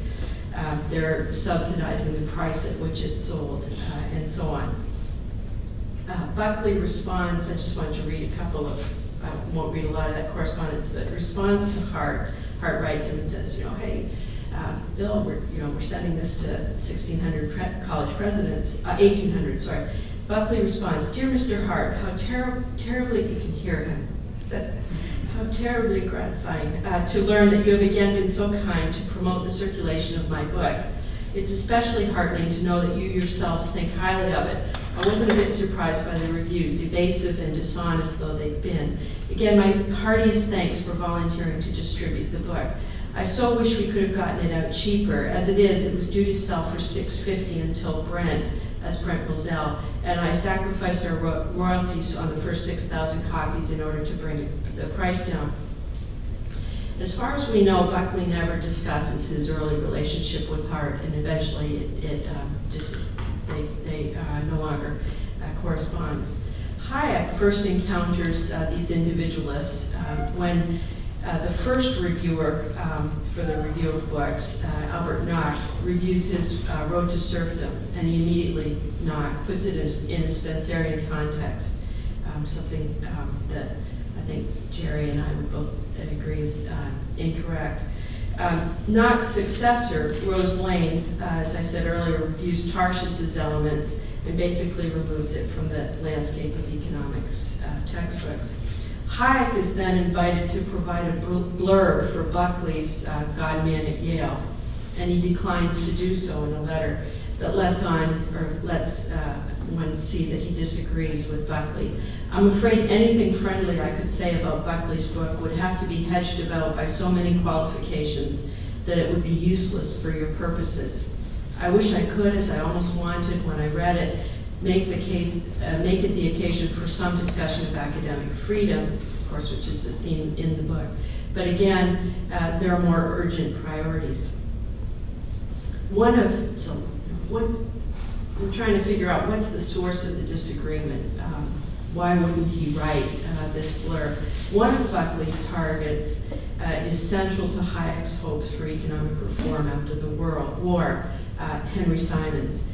Hayek's 1944 Road to Serfdom called attention to Simons' positive program for laissez-faire. We know that Simons was supposed to write an American version of the Road to Serfdom, and at the opening of the Montpellier Society in 1947, Hayek said this about Simons. I've many times already in the course of this outline, remember Simons is dead and isn't then able to be part of this opening meeting. In the course of this outline, felt tempted to refer you to the writing of the late Henry Simons, but I want now especially to draw your attention to his reflections on syndicalism, which states this problem with rare courage and lucidity. Buckley, by contrast, singles out Simons' positive program for criticism in God and Man, opposes Simons, as he puts it, statesism. There's a very long passage, I don't want to read too much of this, but in which he claims Mr. Simons indicts the state as bearing heavy responsibility for the evils that led up to the Great Depression, but promptly outlines a program which would give to the state unprecedented power. Mr. Simons' specific proposals include, and then stuff about reducing inequality, nationalization of railroads, and this sort of third rail stuff that Röpke will come up with in Germany, abolition of private deposit banking on the basis of fractional reserves, legal limitations to advertising and selling activities, and so on. And Buckley, and this we are led to believe is the conservative alternative to even greater statism and socialism.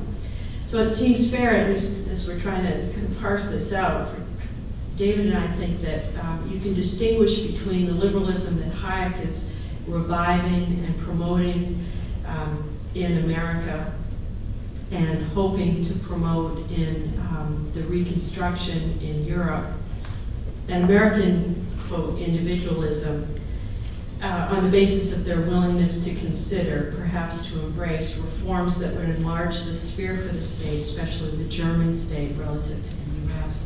after World War II, a vision that allowed for potential reform versus one that held out for the status quo. And I just want to say a little bit about Hoover. In 1946, Hayek actually met with Hoover, former President Hoover. We know both from what he wrote, as the European war was still raging, that Hayek was worried about how to bring Germany back into the international order. I think I had to stray both in there. German liberalism had to be recovered from within, he wrote. It could not, he wrote, be imposed from outside. So he's very worried, and the problem is, to find a liberal, to find an economist, to find someone who's got some sort of authority, to find a Walter Eucken who can get Germany back into a sort of normal economic status rather than totalitarianism. Hoover's tireless service following an earlier European war on behalf of humanitarianism and for the reintegration of Europe had been singled out by John Maynard Keynes in his Economic Consequences of the Peace. And so that may be why Hayek was interested in going to see Hoover, and why he spent a great deal of time, a full hour, and he wrote very careful notes at the end of this. And whoops, just turn that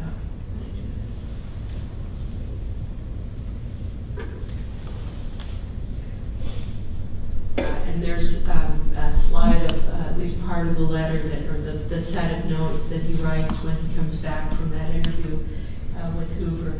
So Hayek's got an interest in meeting Hoover. Hoover, of course, knows Hayek as the author of The Road to Serfdom. He's the person who's being listened to in terms of the socialist calculation debate. So there's a reason why the meeting is a plausible one. Of course, Hoover subscribes to the doctrine of racial hierarchy, arguing that you have to take into account that there are lower races when you look at the efficiency of mining. But even more disgusting are the views of the most important economist in his circle, Thomas Nixon Carver. I said earlier he's an imposing figure in economics in the 20th century, past president of the American Economics Association, former chairman of the economics department at Harvard, overnight visitor of the Hoover White House. He's retires in Los Angeles, publishes an article in the Economic Journal on Monetary Theory in '34. His appointment at UCLA in retirement is extended when Henry Schultz was killed in a car accident.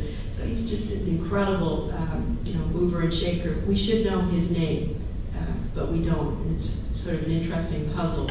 And there's a good reason we don't know his name, because it's been effaced from the record. Although I would say that effacing the record and not actually facing up to it is not a great strategy. But at any rate, here's an example of something by Carver from one of his publications while he's at Harvard.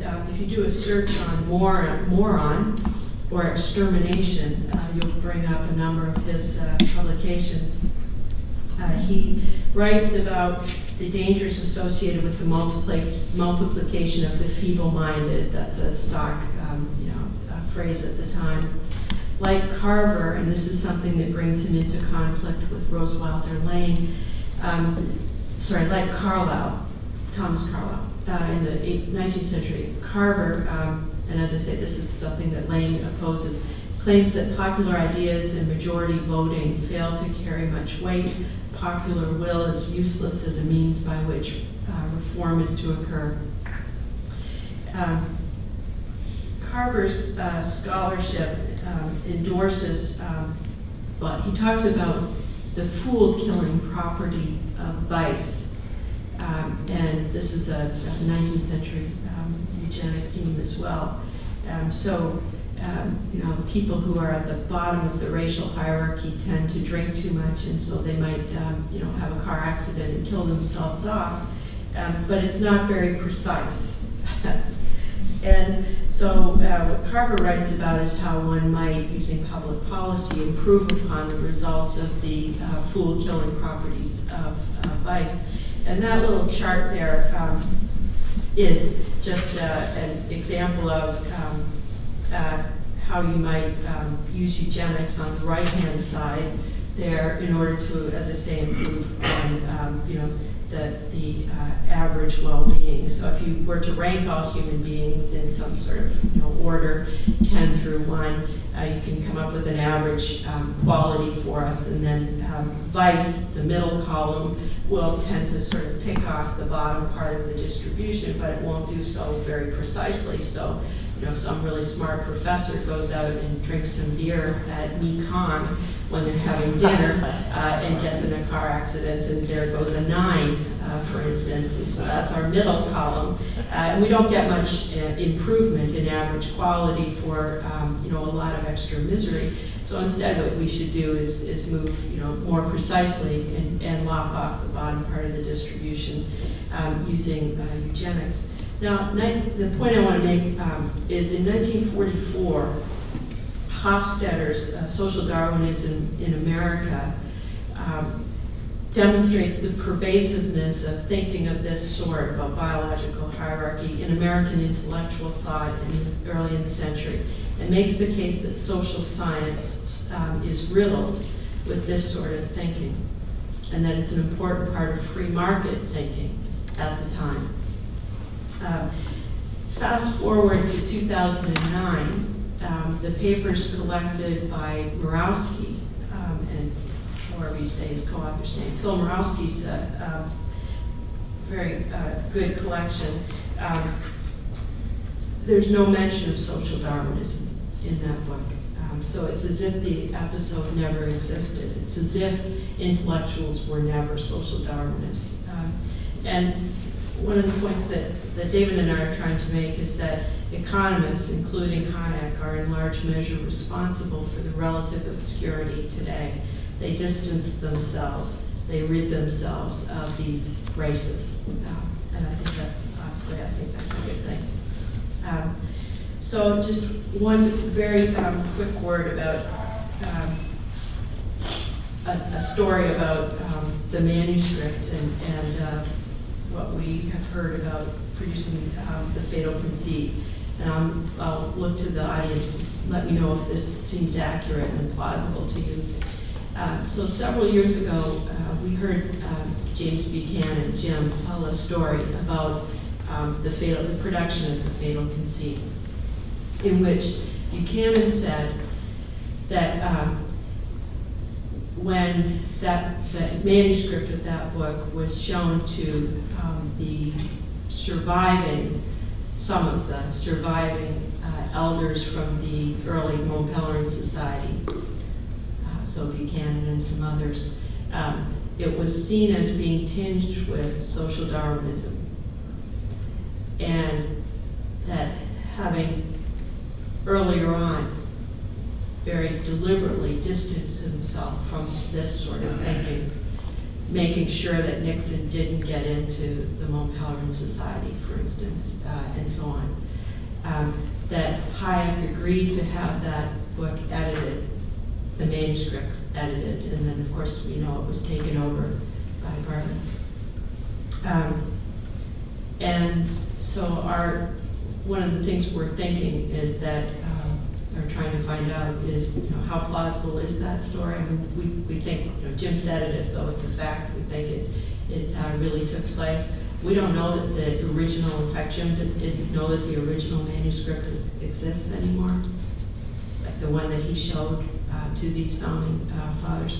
But at any rate, it's a very important, I think, sign of just how strongly the original group of the Mont Pelerin Society, which includes the Knightian sort of contingent, Frank Knight, Buchanan, and so on, those sorts, felt that it was so important to maintain this, squiggly line firewall between the really nasty sorts and the work by Hayek, this person that they really respected. I want to close with just a couple sentences. In the 19th century, biotypes injected race as they defined it into social science thinking. The economists, including John Stuart Mill, fought this tooth and nail. They worked tirelessly in Britain alongside the evangelicals to rid the empire of slavery, and they resisted explanations based on innate tendencies for poverty and so on amongst the Irish. In the 20th century, I'm happy to report that again, the economists were the good guys, working to rid economics of biological explanations for poverty and choice. Hayek, prompted by the MPS elders, Buchanan, perhaps among others, allowed the manuscript to be given over for editing. And more than this, he distanced himself from Buckley, from Hart, from Carver, at a time when these people enjoyed enormous influence as public intellectuals. The tension between those who would limit the influence of government and yet who would let government control key decisions we make, how we marry, how many children we have, whom we allow to enter the country, has mostly been eradicated from economics. I would mention that when Deirdre McCloskey made her decision and became Deirdre, and she's put this in print, but she's also said it aloud many times, she found that her economist friends were the most welcoming amongst the intellectual spectrum, public intellectuals she knew. They figured it was fine for her to do what she did. So at least mostly eradicated from economics. But I would say it's still that tension between those who claimed free market, adherence to markets and freedom in that sense, but not in other areas, still nonetheless exists in other arenas, political and otherwise. So thanks very much. I'll take whatever comments and questions.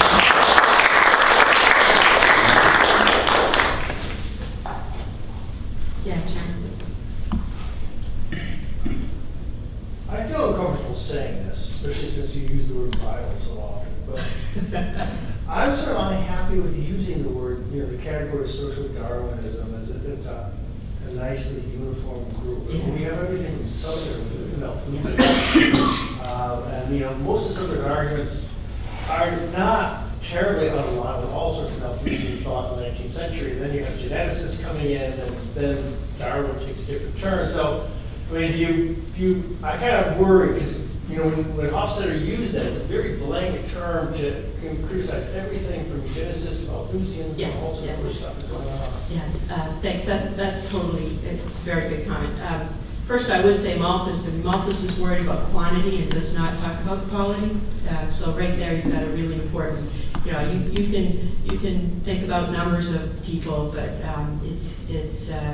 it's only later that quality of people is written into Malthus. I will argue against. So you don't think Sidney's comments on the poor laws had to do with, these are the guys who aren't for so he says, who are going to be the guys for, do you think Malthus has? I think Malthus is relatively, as Gary McDowell would say, relatively sound, although you wouldn't say it this kind of thing, but relatively sound on this. In other words, poor people are not inferior. Institutions are inducing them to make crummy choices. So that's been at least the case that I would make about The Economist through John Stuart Mill.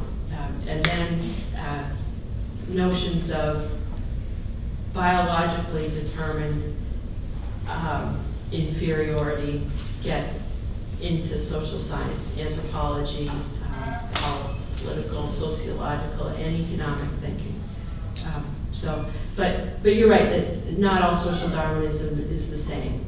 And what David and I have really objected to most in print, and I don't want to speak for him quite, but I will. I often do. Is the policy pronouncements that have followed on the thinking about whether we're biologically different. So we would not argue that you're the same height as I am, but and that may allow you to take on different tasks. And there's some genetic basis for that going forward. But we've got this notion of presuming for policy purposes that you and I are basically about the same and can make choices reasonably well. Thank you for that very nice comment. Bruce? I just wanted to offer a comment on the fatal conceit and the meeting with Jim Buchanan. My understanding of what happened is a little different from the story that you give, but your story does bring up a very interesting question. So my understanding was that there was a meeting sponsored by Liberty Fund that Victor Vanberg, I think, he certainly participated in, but it was in Obergurgl, And the Yeah. rough draft of the manuscript Yes. at that point, 1982, of Fatal Conceit, was presented, and Buchanan said, and everybody thought, there's problems with it. Yeah. Now, it wasn't that Hayek then turned it over to Bartley. Hayek kept working on it for another 3 years, and then his health deteriorated in '85, and finally Bartley came in, and he actually had a number of different things that he was working with in addition to Yeah. various copies of the manuscript, various iterations, then a bunch of these note cards. Yeah. And that's what he put together. But a copy of the 1982 manuscript exists. It does. And I can give this to you. Yeah.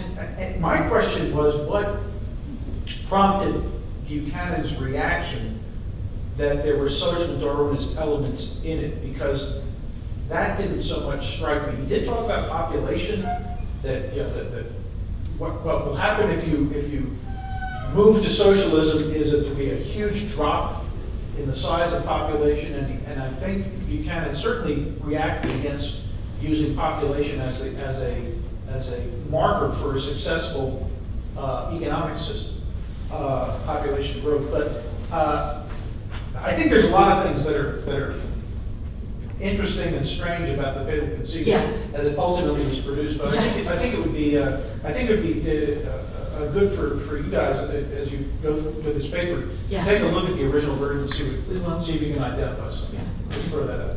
Yeah. That story is consistent with what Jim said, although he did say that there was a discussion at the meeting about turning the manuscript over at some point. I mean, I don't know that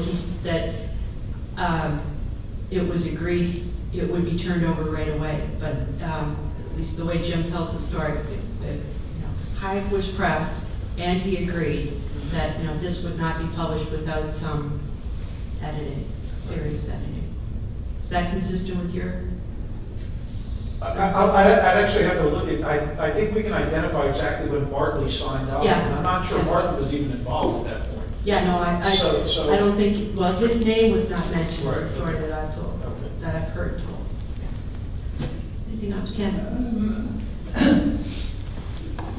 This kind of social Darwinism, as you were calling it, and I think it's probably not a good expression, these are all Enlightenment projects to improve the world, weren't they? And if you're thinking in the 19th century, one of the obvious thoughts that's going to occur to you if you're in Western Europe is some races are better than others, and obviously some people are more intelligent than others. It sort of makes absolutely prima facie sense. It's only now that one sees what a lunatic set of consequences, variations that this thing may have. But I think we're very clear about that, and to Hayek's dismay, we're not clear enough about other idiotic projects of improving the world. There's just one interesting footnote, which is that amongst the many pieces of luck that Margaret Thatcher had in becoming the leader of the Conservative Party was the fact that she and Sir Keith Joseph were very close in saying, as Keith Joseph so characteristically did, having got involved with the IEA, my God, we've been socialists all our lives, we Conservatives.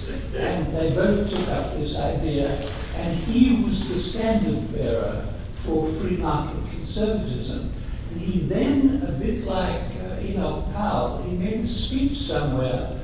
I know nothing else about it, except it was interpreted as having implications that the poor are multiplying too much and it's bad for the race. And therefore he, for the moment at least, ruled himself out of that leadership. And therefore when Keith's leadership of the Conservative Party came up, she was the obvious one because she was his ally in this. So there are interesting historical contingencies that float around this entire theme. Thanks. Javier.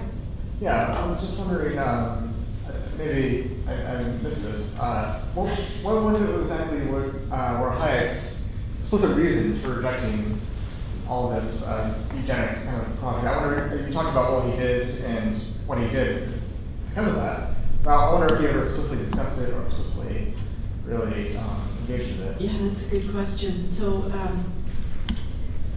as far as I can tell, Hayek, Robbins, Stigler, von Mises, all are important in rejecting racial explanations for human behavior.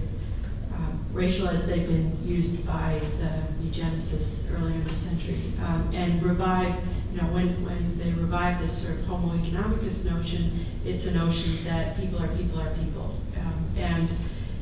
So David and I have written about that, but the interesting thing is, and I'm looking at Bruce because I don't know Hayek as well as everyone else, but the interesting thing is they do it without really saying much about what they're doing.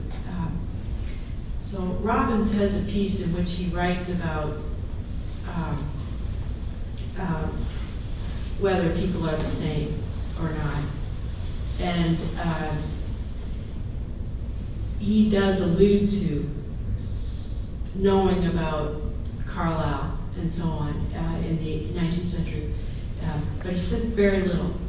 It's a footnote in his Eli lecture in 1982, and where he talks about this would imply that if I'm a Brahmin, I'd have preferences that lead to this much satisfaction compared to whatever. Edgeworth, does explicitly argue for. So he takes this sort of calculus and does explicitly argue for